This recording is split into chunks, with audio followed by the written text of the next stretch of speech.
आज ही मीर अली में दहशतगर्दी का बड़ा वाक़या हुआ है नाज़रीन, जिसमें 5 फौजी जवान और 2 अफसरान शहीद हो गए हैं। फौजी जवानों के चौकी पर हमला किया था दहशतगर्दों ने। इब्तदाई हमला नाकाम बना दिया गया, लेकिन उसके बाद दहशतगर्दों ने बारूद से भरी गाड़ी टकराई चेकपोस्ट की दीवार के साथ। चेकपोस्ट के साथ उससे बड़ी तबाही हुई, लेकिन फिर चंद खुदकुश धमाके भी हुए। उसके नतीजे में 5 जवान जो बिल्कुल कड़ियल जवान थे वो मौके पर शहीद हो गए। फिर दहशतगर्दों का पीछा किया गया, दहशतगर्दों को घेरा गया, उनके साथ झड़प हुई। उस झड़प में लेफ्टिनेंट कर्नल काशिफ, जिनका ताल्लुक कराची से था, उन्होंने लीडिंग फ्रॉम डिफरेंट की मिसाल कायम की और जामे शहादत नोश किया। उनके साथ कैप्टन मोहम्मद बदर अहमद थे। उन्होंने भी बहुत बहादुरी से बड़ी जाफिशानी से जो है वो दुश्मनों पर हमले किए और 6 के 6 जो दहशतगर्द थे उनको मार दिया गया। लेकिन कैप्टन बदर भी शहीद हो गए। 23 साल का नौजवान है नाज़रीन। बाकी जो जवान शहीद हुए हैं वो भी कोई ज़्यादा उम्र के नहीं है, बहुत कड़ियल जवान आप उनको कह सकते हैं। लेकिन चेयरमैन PTI ये कहते हैं कि जो वाशिंगटन में मुजाहरा हुआ है IMF के दफ्तर के बाहर, और फिर जो पाकिस्तानी फौज के मुखालिफ नारे लगे, उसके बारे में उनका कहना था कि वो मुजाहरा बड़ा दुरुस्त हुआ। उनसे जब पूछा गया कि फौज मुखालिफ नारे भी लगे, तो उनका कहना था उनका तो मुझे पता ही नहीं है। इस पे बात करेंगे, फिर आपको बताएंगे कि PTI के अंदर सेनेट के टिकटों के हवाले से और फिर सुन्नी इत्तेहाद काउंसिल के हवाले से क्या चल रहा है, क्या हो सकता है, इस पे बात करेंगे। साथ साथ पीपल्स पार्टी में सब अच्छा नहीं है, सेनेट की टिकटें तकसीम हो गई हैं, उन पे बात करेंगे। लेकिन आपको ये भी बताएंगे कि हुकूमत और यानी नून लीग और पीपल्स पार्टी साफ छुपते भी नहीं, सामने आते भी नहीं। वाला मामला है IMF का, जिसने ये शर्त आयद कर रखी है कि जी वो जो सूबाई खुद मुख्तारी है उसको भी लपेट दिया जाए। हुकूमत इसके लिए तैयार नहीं है, उस पर कुछ बात होनी है। और फिर आपको एक खबर बताएंगे आसिफ अली जरदारी के हवाले से।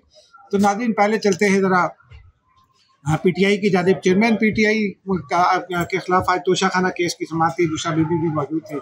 मीडिया ने उनसे बातचीत भी की। चेयरमैन PTI का ये कह रहा था कि वाशिंगटन में जो मुजाहरा हुआ, और डॉक्टर मोहित पीरजादा भी उस मुजाहरे के बारे में कह रहे हैं कि जनाब बड़ा ज़बरदस्त हुआ है। हालांकि अगर अमेरिका में कोई जमात, अभी आपको याद है कि उन्होंने कैपिटल हिल पर हमला किया, जिन लोगों ने उनको किस तरह सजाएं दी गई, वो भूल गए। लेकिन वो ये कहते हैं कि जी ऐसे ही मुजाहरे होने चाहिए जिसमें पाकिस्तानी फौज के मुखालिफ भी नारे लगे।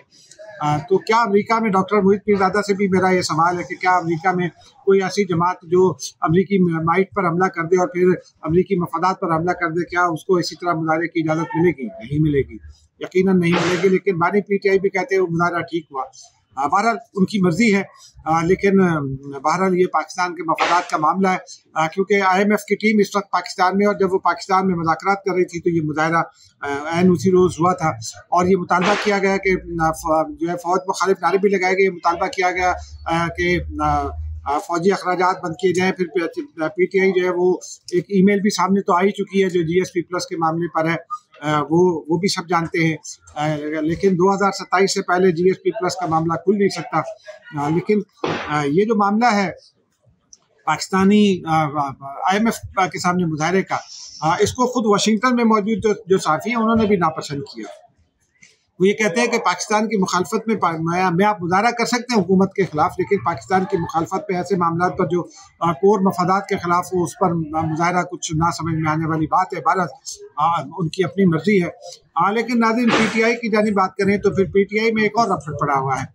अली जफर जो है वो जो चेयरमैन नहीं बन सके, उनका ख्याल था कि शायद उनको मिलते की जाएंगे कि आइए चेयरमैन बनिए, वो चेयरमैन नहीं बन सके। बैरिस्टर गौहर जो है वो कामयाब हो गए चेयरमैन बनने में। साथ साथ बैरिस्टर गौहर जो है वो सुन्नी इत्तेहाद काउंसिल का फैसला कराने में इमरान खान से कामयाब हो गए।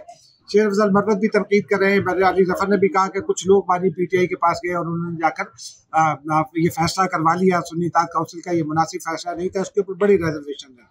बहुत अंदर बहुत बातें हो रही थी, पब्लिक में बातें होना शुरू हो गई। फिर गुज़िश्ता रोज़ आप सब जानते हैं कि हामिद रजा जो सुन्नी इत्तेहाद काउंसिल के सरबराह हैं, वो खुद भी इलेक्शन लड़े थे। उन्होंने एक ट्वीट कर दिया और उन्होंने कहा कि इंतखाबी निशान से लेकर मखसूस नशिस्तों तक का मेरे पास बहुत कुछ कहने को है। अगर मैं ये कह दूँ तो PTI में कोई कहीं का नहीं रहेगा। उनका ये कहना था कि मैं इमरान खान की मोहब्बत में चुप हूँ, मुझे चुप रहने दें, मैं उनके साथ उनका साथ देना चाहता हूँ, इस मौके पर कोई बात नहीं करना चाहता। उन्होंने कहा मैं दरख्वास्त नहीं लेकर गया था। लेकिन ये PTI के अंदर सिर्फ यही मामला नहीं है नाज़रीन। अब जो सेनेट की टिकटें तकसीम हो रही हैं उसके ऊपर एक फड्डा पड़ा हुआ है, और इंसाफ लायर्स फोरम जो है वो कह रही है साढ़े बंदे एडजस्ट करो, और दीगर लोग कहते हैं कि हमारे बंदे एडजस्ट करें। मुराद सईद को टिकट देने का फैसला हो गया। डॉक्टर यास्मीन राशिद को टिकट देने का फैसला हो गया, सनम जावेद को टिकट देने का फैसला हो गया, हामिद खान को टिकट देने का फैसला हो गया। हामिद खान साहब को मैं 30-32 साल से जानता हूँ, ज़बरदस्त आदमी है, कोई शक नहीं है। उनको सेनेट में होना चाहिए था, बहुत पहले होना चाहिए था, आगे देर आयत दुरुस्त आयत। लेकिन क्या मुराद सईद, सनम जावेद और डॉक्टर यास्मीन राशिद, फर्ज कीजिए अगर वो जीत भी जाते हैं तो क्या वो हल्फ उठाएंगे? ये 3 नशिस्तें ज़ाय नहीं होंगी। ये बड़ा इम्पोर्टेंट सवाल है। लेकिन इस पर पीटीआई के अंदर बहुत खप पड़ी हुई है। और एक इसका पहलू ये है कि जो पीटीआई के लोग हैं वो सुन्नी तहरीक से लाताल्लुकी भी इख्तियार कर सकते हैं, क्योंकि एक तो जो आज़ाद उम्मीदवार होते हैं वो जाते हैं किसी पार्टी में, तो उनका ये राइट होता है कि वो उस पार्टी से के साथ जब इख्तलाफ हो तो वो अपने आप को उससे अलग कर लें। उसकी लीगल पोजीशन मुझे ये इलेक्शन कमीशन से पूछकर बताएंगे। आज इलेक्शन कमीशन में छुट्टी थी, लेकिन इसका एक तकनीकी पहलू है नाज़रीन, वो आपके सामने रखना ज़रूरी है। वो तकनीकी पहलू यह है कि सुन्नी इत्तेहाद काउंसिल में जिन लोगों ने ज्वाइन किया उनकी अप्रूवल अभी इलेक्शन कमीशन से होना है। उन्होंने इलेक्शन कमीशन उनको अप्रूवल नहीं दी है। उनके ऊपर अगर वो डिविएट भी कर दें सुन्नी तारीख से तो उनके ऊपर पार्टी लाइन के खिलाफ वर्जी का जो इल्ज़ाम है वो आयद नहीं हो सकता। तो आगे आप देखिएगा कि सेनेट का इलेक्शन हो खैबर पख्तूनख्वा में या कोई और मामला या आईनी तरमीम, तो फिर ये मामला खुलेंगे कि कौन क्या कर रहा है और कितना पीटीआई के लोग कितना उसके साथ खड़े हैं, चाहे वो सुन्नी इत्तेहाद काउंसिल में चले गए। ये मामला तभी सामने खुलकर आएंगे।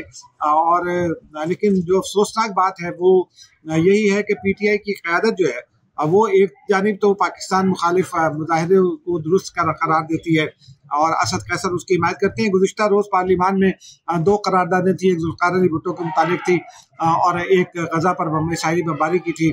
असद कैसर ने तकरीर भी कर दी और फिर पीटीआई ने उस करारदाद की भी मुखालफत की जिस पर पीटीआई के खिलाफ बड़ी लहदें हो रही है। और मेरा ज़ाती ख्याल भी ये है कि वो करारदाद चूँकि पाकिस्तान के साथ साथ आलम इस्लाम का भी मामला है, तो ऐसी करारदादों को मसला नहीं बनाया करते, उसके ऊपर हर जमात हमेशा सपोर्ट किया करती है। पीटीआई ने पहली बार ये ऐसा किया है।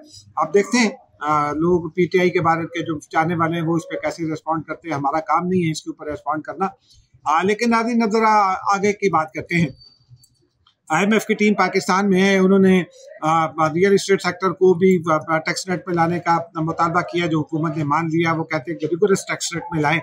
फिर उसके अलावा जो डॉलर और क्या की कीमत का मामला है वो कहते हैं इसको ओपन मार्केट बेस्ड रखें। इस तरह कुछ और जो उनके मुतालबात हैं वो तो सब वो करते रहते हैं, लेकिन नाज़रीन उनका एक जो असल मुतालबा है वो बड़े अरसे से पाकिस्तान में भी बहुत सारे लोगों की ख्वाहिश थी, खासतौर पर पीटीआई की भी ख्वाहिश थी कि 18वीं तरमीम का ख़त्म कर दी जाए।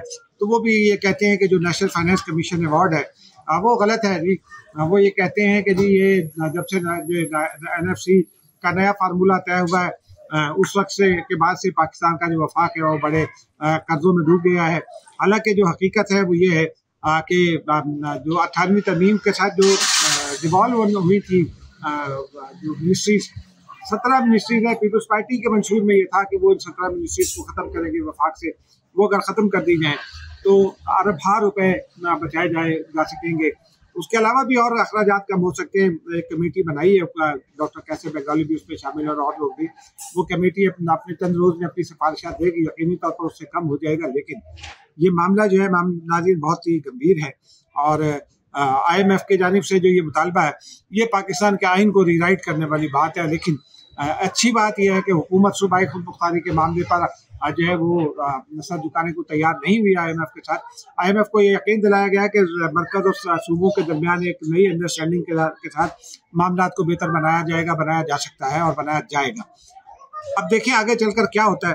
अब चलते हैं ज़रा नाज़रीन सेनेट इलेक्शन की जानिब, जहाँ आज इसहाक डार ने इस्लामाबाद से टेक्नोक्रेट की नशिस्त पर दाखिल किए हैं कागजात नामजदगी। राना महमूद हसन ने जो नून लीग छोड़कर अभी पीपल्स पार्टी में आए हैं और इस वक्त वो सेनेट के मेंबर भी थे, जो 12 मार्च को ख़त्म हुआ। तो उसमें राना महमूद हसन ने भी जमा कराए हैं जनरल नशिस्त पर। तो ये दोनों नशिस्तें जो है वो हुकूमती इत्तेहाद जीत लेगा, क्योंकि राना महमूद हसन भी पाकिस्तान पीपल्स पार्टी और मुस्लिम लीग नून के उम्मीदवार हैं मुश्तरका, और इसहाक डार साहब भी दोनों जमातों के मुश्तरका उम्मीदवार हैं। तो वफाक में पीटीआई को कोई नशिस्त नहीं मिलेगी। पंजाब के मामले पर फिर कभी बात करेंगे। सिंध में पीपल्स पार्टी कहती है कि वो 11 की 11 नशिस्तें जीत लेगी, लेकिन उसके ऊपर बहुत सारे तहफ़्फ़ुज़ात हैं। जो टिकटें तकसीम की उसके अंदर पार्टी के अंदर भी बहुत सारे तहफ़्फ़ुज़ात हैं। मियां हसन रज़ा रब्बानी एक तवाना आवाज़ है, वो बाज़ औक़ात पार्टी पॉलिसी के खिलाफ भी बात कर देते हैं, लेकिन उनको टिकट नहीं दिया गया।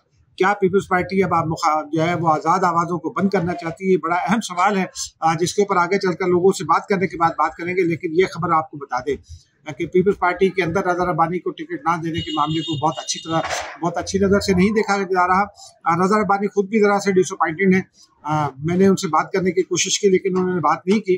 तो वो कहते हैं पार्टी का फैसला, लेकिन जो दीगर लोगों को टिकट तकसीम किए गए वो सिवाय मसरूर हसन के या एक दो और लोग हैं, बाकी को तो कोई जानता ही नहीं है। ज़मीर गुमरो साहब को जानते हैं, वो अच्छे वकील हैं, टेक्नोक्रेट हैं, लेकिन एक साहब हैं कोई जतोई साहब, वो शाहरुख जतोई के भाई हैं जो एक कत्ल में मुलव्वस हुए थे और उनको टिकट दे दिया। हालांकि उनके वालिद सिकंदर जतोई थे, वो पहले पीपल्स पार्टी के साथ थे लेकिन फिर वो पीटीआई के साथ चले गए थे। अब उनके बेटे को यानी शाहरुख के भाई को टिकट दे दिया गया। फिर कोई इस तरह एक दो तीन और टिकट्स भी हैं, उनको अच्छी नज़र से नहीं देखा गया क्योंकि वो पार्टी में एक्टिव भी नहीं है और कोई बड़ा नाम भी उस तरह का नहीं है कि उनको सेनेट में लाया जा सके रज़ा रब्बानी के मुकाबले में।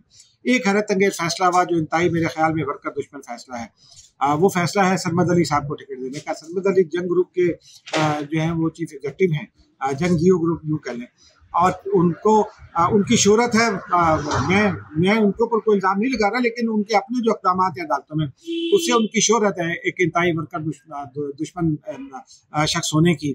वो पाकिस्तान पीपल्स पार्टी का टिकट पर सेनेटर हो गए। पता अचानक आए। पीपल्स पार्टी के अंदर भी सारे लोग हैरान हैं। बहुत बड़े बड़े लोगों से मेरी बात हुई, वो भी हैरान है कि ये कहाँ से आगे इनको कैसे टिकट मिल गया।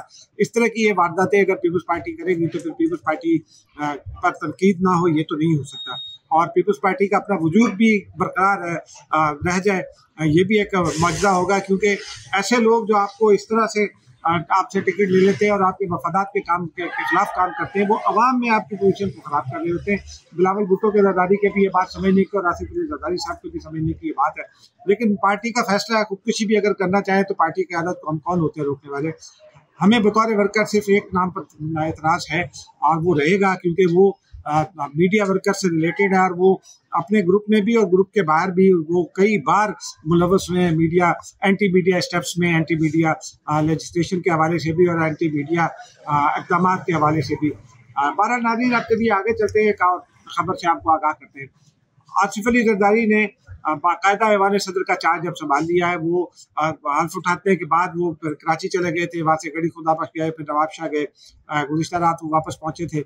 अब वो ऐवान सदर का दफ्तर संभाल रहे हैं। रुखसाना बंगश उनकी पॉलिटिकल सेक्रेटरी होंगी, उनका दफ्तर तैयार हो रहा है। वो भी बड़ी वैसे वर्कर दुश्मन खातून है, माफ़ कीजिएगा, मीडिया दुश्मन भी है और अपने वर्कर्स के रास्ते भी बंद करती हैं। लेकिन बहरहाल वो पार्टी के साथ कमिटेड है, तो उनको टिकट पर पार्टी के अंदर भी कोई एतराज़ नहीं है। हम कौन होते हैं एतराज़ करने वाले, चाहे वो हमारा नाम 50 जगहों से काट दें। लेकिन आसिफ अली ज़रदारी ने एक अच्छा फैसला किया। उन्होंने ये फैसला किया है कि ऐवान सदर जो है वो साजिशों का गढ़ नहीं बनेगा। ऐवान सदर में वो कुछ नहीं होगा जो आरिफ अलवी के दौर में होता था। असम्बलियाँ नहीं रुकेंगी। अगर हुकूमत को कहीं रहनुमाई की ज़रूरत है तो वो खामोशी से रहनुमाई फराहम की जाएगी और मुशावरत से की जाएगी, मिलकर चला जाएगा। लेकिन हुकूमत के खिलाफ कोई साजिश नहीं होगी, कोई असम्बली नहीं रोकी जाएगी। उसके अलावा ऐवान सदर में कुछ तब्दीलियाँ आनी हैं, वो तब्दीलियाँ जब आएंगे तो उस वक्त हम बात कर लेंगे। लेकिन इस वक्त एक खबर ये है कि जो मिलिट्री सेक्रेटरी हैं वो अपनी मुद्दत मुलाजमत आप चंद हफ्तों में पूरी कर लेंगे, तो वो खुद ब खुद एक नई तकर्री हो जाएगी। दूसरी तकर्री एक प्रेस सेक्रेटरी की है, वो अख्तर मुनीर साहब अच्छे अफसर हैं, वो भी चंद हफ्तों में 2-3 महीनों में बल्कि रिटायर होने वाले हैं। तो ये 2 तकर्रियाँ फिलहाल नहीं होंगी, लेकिन बाकी तकर्रियाँ होंगी, उनके ऊपर फिर किसी वक्त बात करेंगे। नाज़रीन, अब तक के लिए इतना ही, मुझे इजाज़त दीजिए। खुदा हाफ़िज़।